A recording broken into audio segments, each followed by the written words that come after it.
Tonight on the Locked On Twins postcast, the anatomy of a big Twins comeback and how it slipped away in extra innings. Coming up next on the Locked On Twins postcast.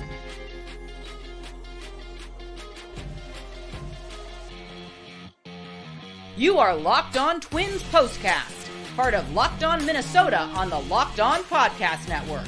Your team every day. The Twins come back from one 4-run deficit. They couldn't complete the other comeback from a 4-run deficit. They fall 8-6 in extras in a thriller. Target Field tonight against the Atlanta Braves. This is your Locked On Twins postcast. I am not the usual host, Luke Inman, the postcaster general with a well-deserved night off. I'm Sam Ekstrom, the executive producer here at Locked On Sports Minnesota, joined by Zone Coverage's Lou Hennessy at Sweet Lou MN on X. What's up, Lou? Boy, not a whole lot. It's a thrilling game tonight. Unfortunately, the Twins ended up on the wrong side. That they did. It is their 7th loss in 9, and the 4th of those 7. That's pretty excruciating. This one, they, instead of going, losing from in front, they come from behind. They tied in the 8th.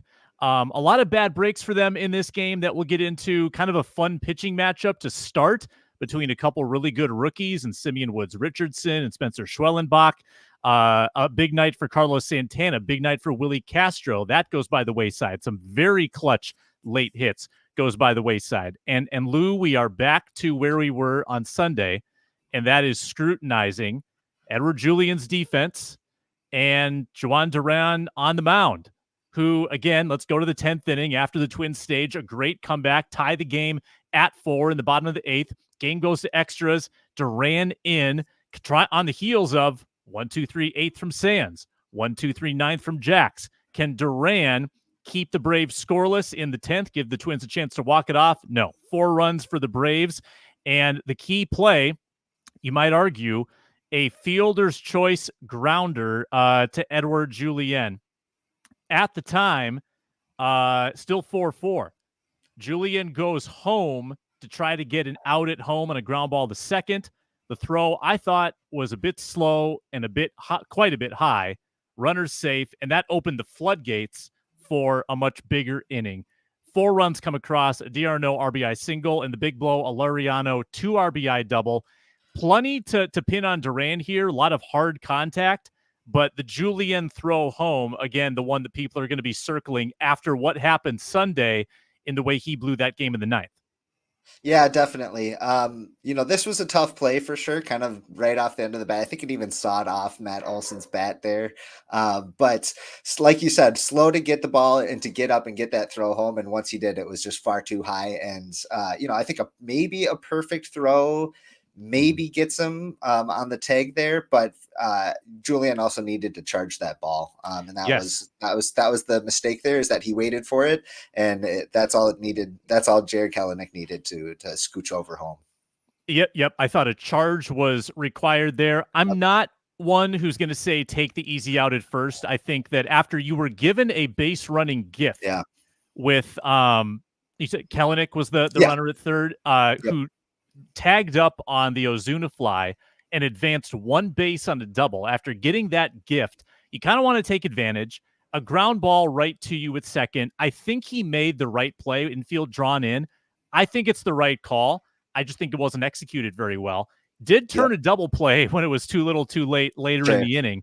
But the defense behind Duran, again, in the inning, not only was the Julien throw a little haphazard, but Martin with an awkward leap in center field on the Ozuna fly ball. I think he thought he was closer to the wall, and he could have easily made that catch on the run and prevented the big inning. There was a bad throw to third on the d'Arnaud single. It was a sloppy 10th after the Twins had actually played a pretty good defensive game. The bullpen had pitched well, and it just all came crashing down in that inning. Yeah, and it kind of this is one of those games where you are sitting there thinking, what if our two superstars were in the lineup today, so that Byron Buxton, maybe he makes that catch that Martin kind of landed awkwardly on. If Carlos Santana's at shortstop, maybe Willie Castro's at second base for that crucial play, who I think I would have more trust in Willie Castro making an athletic play home like that. Kind of going back to Julien too, it's so tricky because with his error on Sunday, he kind of rushed the throw and it was errant. This time, he took his sweet time. Takes a little more time, yeah. So it's like, he's a professional and he should be held to a high standard, but it's just so funny how the juxtaposition of the two plays there. Yeah, I mean, the Twins tonight did mount the first comeback, but again, they made it interesting in the bottom half of the 10th. I think usually when you give up 4 in the top half, you don't expect to put much together in the bottom of the 10th. But with 2 outs, essentially, the Twins put together first and third, 2 outs, 2 runs in, winning run at the plate, and your hottest hitter, Matt Wallner, he gets 2 meatballs down the middle, big swings and misses on 95-mile-an-hour fastballs. Every opportunity for one swing to give the Twins a 5-run 10th and a win. Unfortunately, the final bat of the game goes the wrong way. What'd you make of the Wallner effort there, representing the winning run? He's full throttle. Yeah, you can see it in every kind of at bat there. He's moving. He's he's ready. He's amped up to make something happen. You could kind of see the clear game plan from Pierce Johnson at the end there to get him 0-2 and try to climb the ladder. Luckily, we're seeing a little bit of growth and adjustment in Wallner, and he kind of made it a competitive at bat. Ultimately, he wasn't able to get that curveball, the first that he saw in the at bat there. So maybe he was sitting curveball and just waiting on it. But yeah, just something you see from a sophomore more often than not. Hopefully it's a growing opportunity, and it's one that he can take to the bank for next time.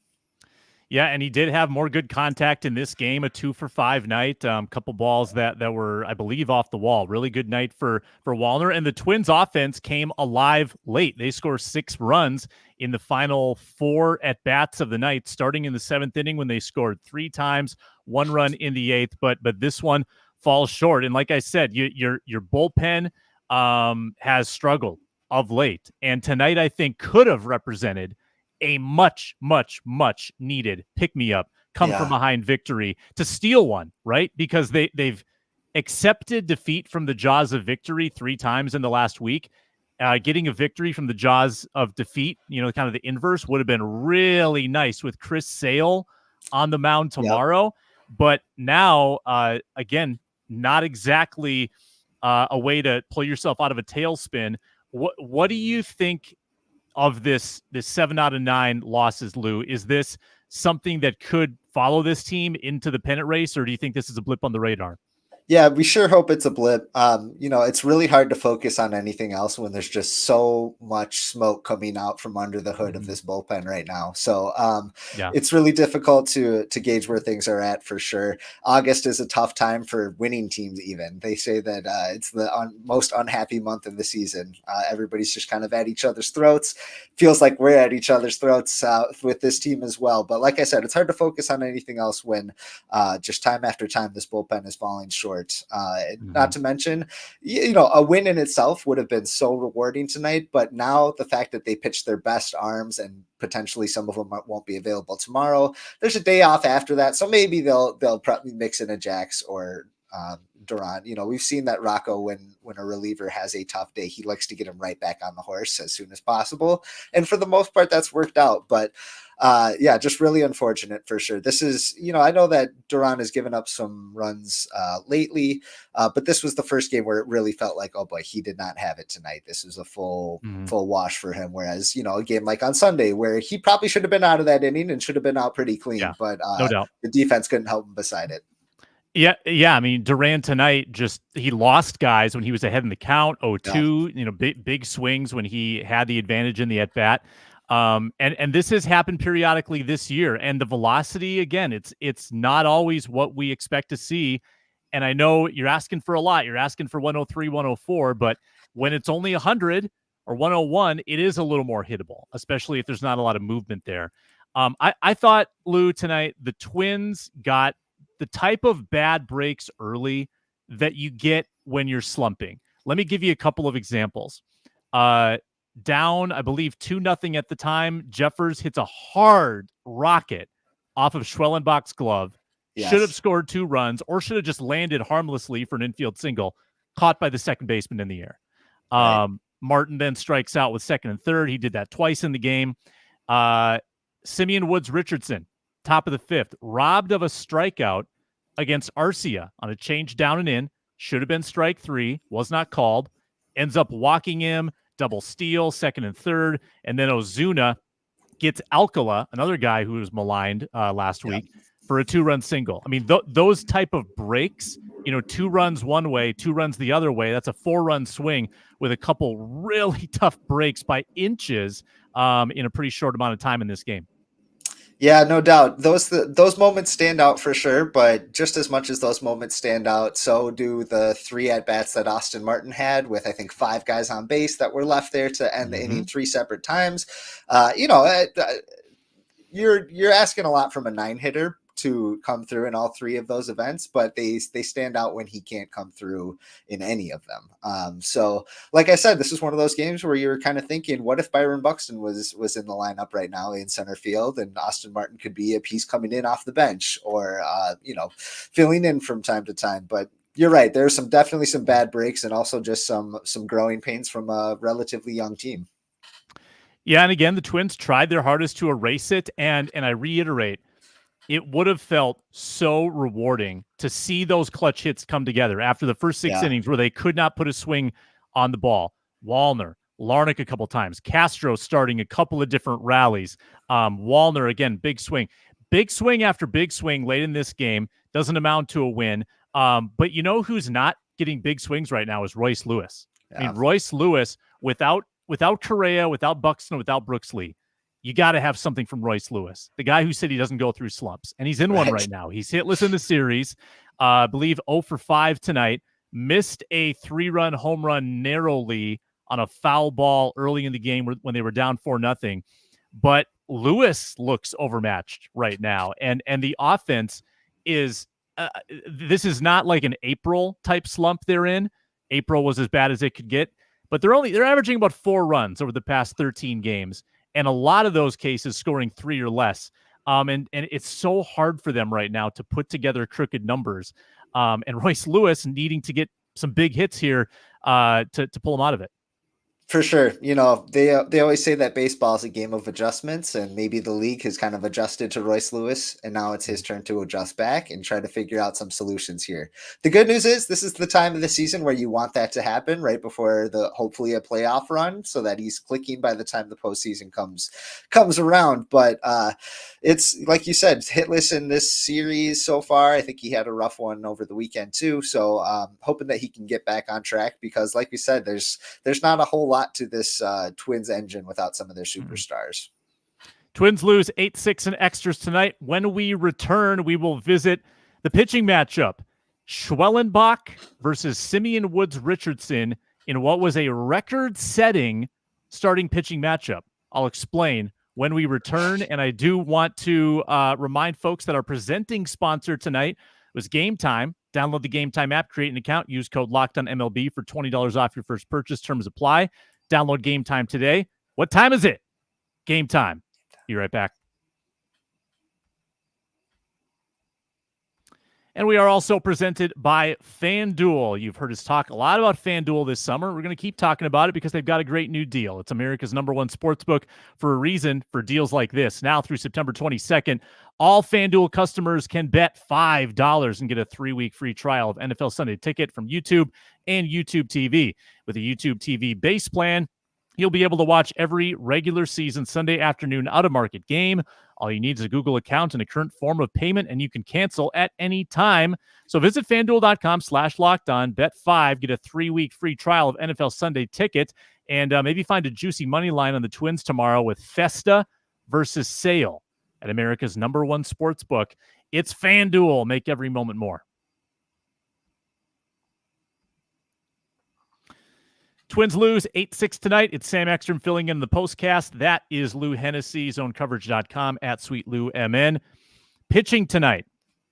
Now, the starting pitchers were named Spencer Schwellenbach, rookie for Atlanta, Simeon Woods Richardson, the rookie for Minnesota. Now, why was this a record-setting starting pitching matchup? Well, according to Baseball Reference, 28 letters in their collective last names.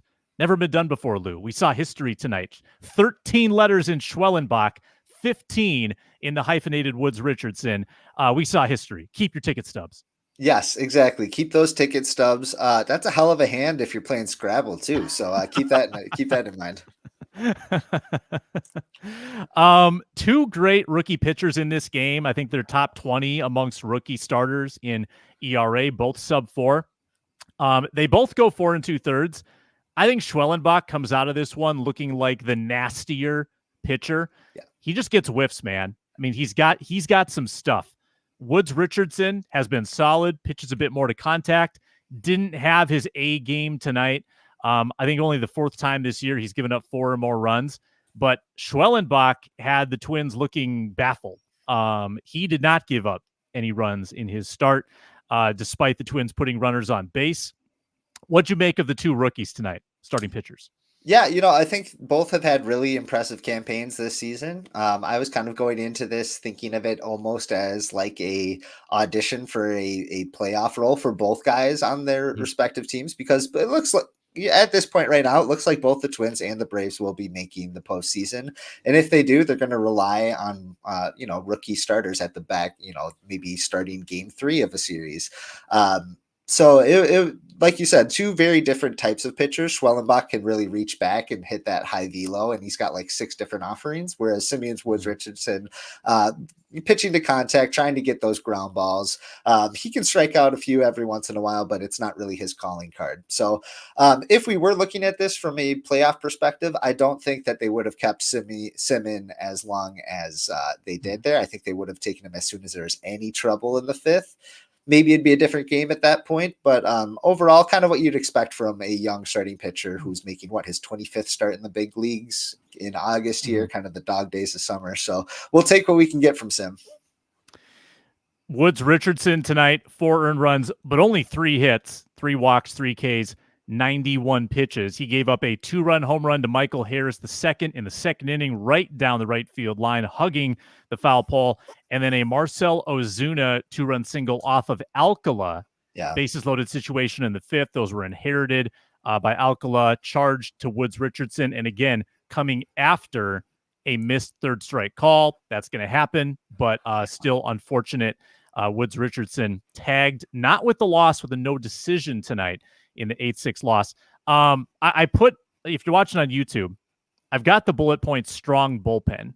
And I think the Twins 6th through 9th were fantastic. Now, I want to ask you about Buschley, because the Twins called him up. They made roster moves today, by the way. Joe Ryan, likely season ending, move to the 60-day IL. I don't think they're going to bring him off the IL to pitch in a postseason game. That seems a little weird unless it's like a bullpen deal. He's probably done. And they also DFA'd Trevor Richards.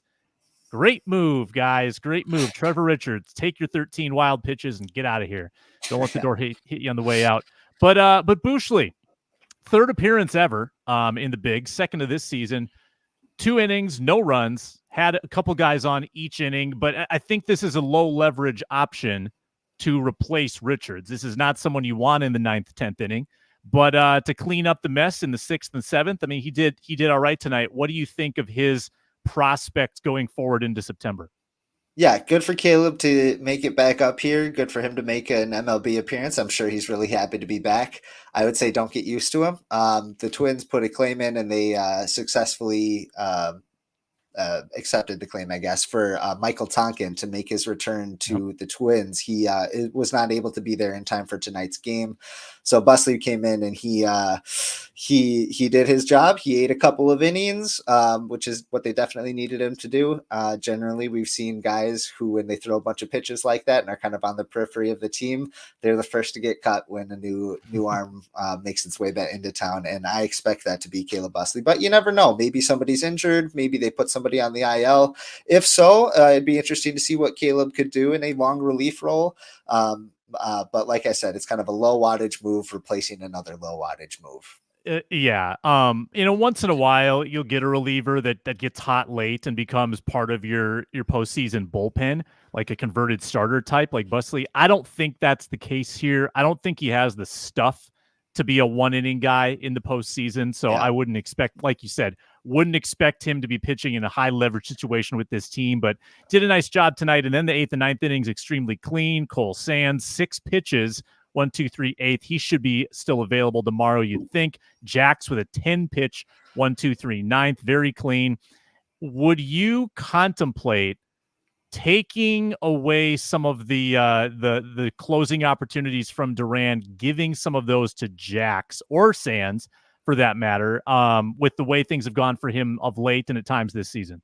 Yeah, I don't think Rocco focuses so much on the save opportunities per se, but they just want, they'll want Griffin Jax facing the heart of the opponent's lineup. They want him with the most difficult tasks because he's turned into one of the absolute best relievers in the big leagues this year. I think before August, I would probably put him in the top 10, and he's had an incredible month without giving up a run yet, knock on wood. And so I think that he's really the premier arm in that bullpen, and they might start constructing some of their games with that in mind.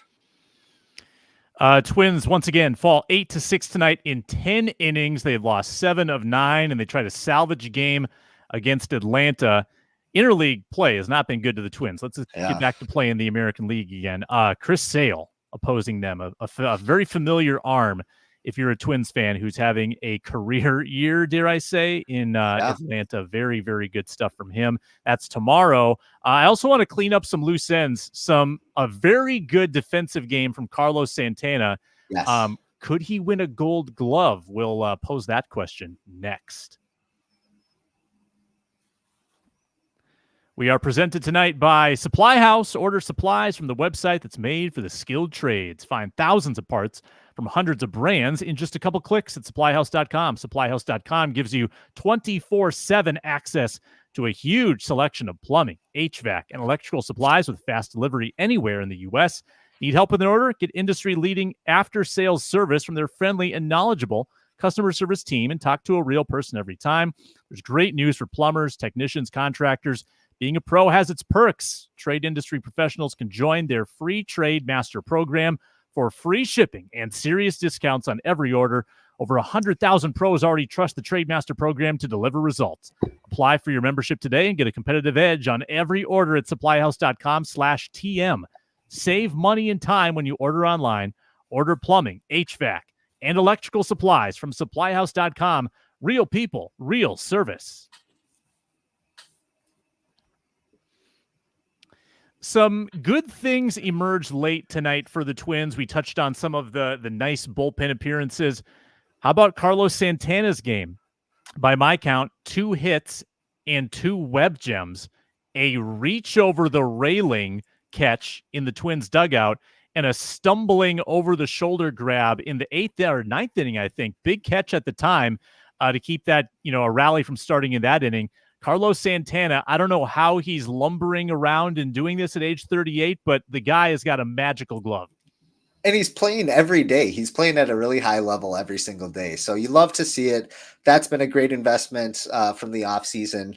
I think he was up to 13 outs above average coming into this game. And like you said, had 2 web gems. I think he's got to be the favorite to be the AL Gold Glove winner because he's had an absolutely stellar year. Can't really ask for much more from any first baseman. He's been really, really clutch for them. Yeah, he's been fantastic. 2 for 4 tonight. Did have a fairly big at bat against Joe Jimenez late in the game, 7th inning. Jimenez with the reverse splits made Kepler and Santana, the lefties, look pretty feeble. Lefties hitting 157 against Jimenez. And he came up big in a big spot when the Twins were trying to tie the game in the 7th. That had to wait until the 8th when Willie Castro started his second rally of the night. He started the one in the 7th that led to 3 runs, and he gets a 2-out hit in the 8th that preceded Trevor Larnach fighting off a 1-2 pitch from the nasty Raisel Iglesias. Willie Castro, who also tonight had a web gem, a diving play to his right in the 2nd inning, backing up his all-star status. Yeah, a highlight play from him. He's had a kind of an up and down last month since he made his All-Star appearance, but it's really good to kind of see him getting back on track and taking control of the game at some really crucial moments. Like you said, that defensive web gem that there's not a whole lot of shortstops that can make that play. That was really impressive from him, and his ability to, like you said, start a couple of rallies was really huge for them tonight. And we're hoping that Willie Castro, like Santana, he's somebody who plays every single day. They're going to be relying on him down the stretch here and hopefully into the postseason. So hopefully they get this version of Willie going forward. My last meaty item of the night for you, Lou Hennessy. I want you to try to sell some hope, because when you look at this rotation right now, it gets a little hairy without Joe Ryan now, probably for the rest of the year. When Bailey Ober gets out of whack, as he did in game 1 of this series, and kind of just regressed to the mean very quickly, gave up 9 runs in 2 innings, it looks a little different when suddenly you're counting on a David Festa to try to salvage a series against Chris Sale. You're counting on Simeon Woods Richardson, a rookie, to pull you out of a slump. They're so young and they're so thin in the rotation right now. Can you sell any hope in the final month of the season that this is going to work out? Sure. I think the first thing I would point to is the fact that their ace looks to be back. I think Pablo Lopez has kind of turned that corner, and he's really turned his season around. And his game on Saturday was another fantastic example of kind of who they're going to be relying on, who their rotation is totally built around. Bailey Ober, I've been telling people that last night I blame his performance on the fact that he's a few inches closer to the storm that was brewing above him. I think once you get above 6'9", the pressure changes. So that's what I'm banking on here. Hopefully that was the outlier, and he can get back onto he can start a new streak of quality starts, because he's been absolute bones for them for a few months now. So if you get those two at the top for game 1 and game 2, that's a good start. And hopefully you can kind of piece together a game 3 for the game plan going forward. I would have hoped to get a little better odds on tomorrow's tilt against Sale. Twins are plus 120 money line with Festa on the mound. That's another night game. Twins and Braves. There are 30 games left in the regular season. The Twins are 12 games above 500, 60th loss of the year tonight.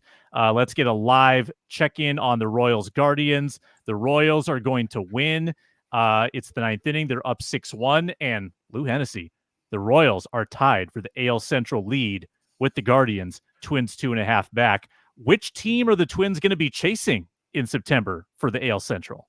I mean, at this point, it's really hard not to say Kansas City Royals and their, MVP, I'll say caliber. I don't know if he's going to win it, but Bobby Witt Jr., who I believe a week ago came to bat with a Pablo Sanchez backyard baseball bat, and now he's been dubbed Bablo Sanchez. So I think that's the kind of magic that makes a playoff chase really fun. And I think that the Royals are going to be in it till the end there. So hopefully it'll be a good tango with the Twins. Twins play the Royals and the Guardians in the month of September. It's going to be a good race to the finish, and I think Boston did win tonight too, so the Twins lost a game there in the wild card hunt. Twins falling into that third wild card spot right now. But the postcast will return tomorrow after Twins Braves take 3 on Wednesday night. That's Lou Hennessy at Sweet Lou MN. Find his work, zonecoverage.com. Tons of great Twins writing there. I'm Sam Ekstrom, exec producer here at Locked On Sports Minnesota. Check out all of our content by subscribing to Locked On Sports Minnesota. Get notified for our postcasts and other daily programming on all things Minnesota sports. Thank you for watching. Thank you for listening. Thank you for commenting. And we'll see you tomorrow. Luke Inman makes his return on the Locked On Twins postcast.